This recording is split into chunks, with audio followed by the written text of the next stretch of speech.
আসসালামু আলাইকুম। সবাই কেমন আছেন? আলহামদুলিল্লাহ, আপনাদের দয়া এবং ভালোবাসায় আমি ভালো আছি। আজকে সকাল সকাল বাচ্চার স্কুলে গেছিলাম। আজকে 7 তারিখ, বাচ্চার স্কুলে বেতনের ডেট ছিল।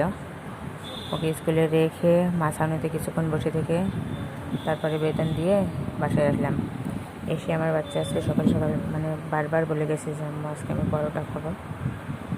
এই জন্য ওর জন্য দুটো পরোটা বানাইছি আর আমার জন্য 2টা রুটি বানাইছি। আসলে বাচ্চাকে প্রতিদিন পরোটা দেওয়াটা স্বাস্থ্যের জন্য অনেক ক্ষতিকর, এটা বুঝি। তারপরেও ওর আবদার ভালো লাগে না।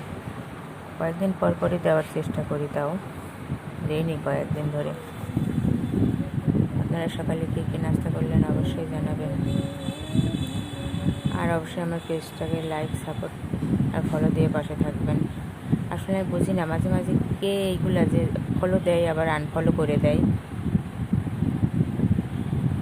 প্রয়োজন শেষ হয়ে গেলেই শেষ নিতে হবে ফলোটা নেওয়া হয়ে গেলেই আনফলো করে দেয়। এই মানুষগুলারে চিনতে পারলে আসলে আমিও আনফলো করে দিতাম। একজন পারিও সব। আমার আর সব ফলোয়ার বন্ধুরা ভালো থাকবেন, দোয়া করবেন আমার জন্য। ধন্যবাদ।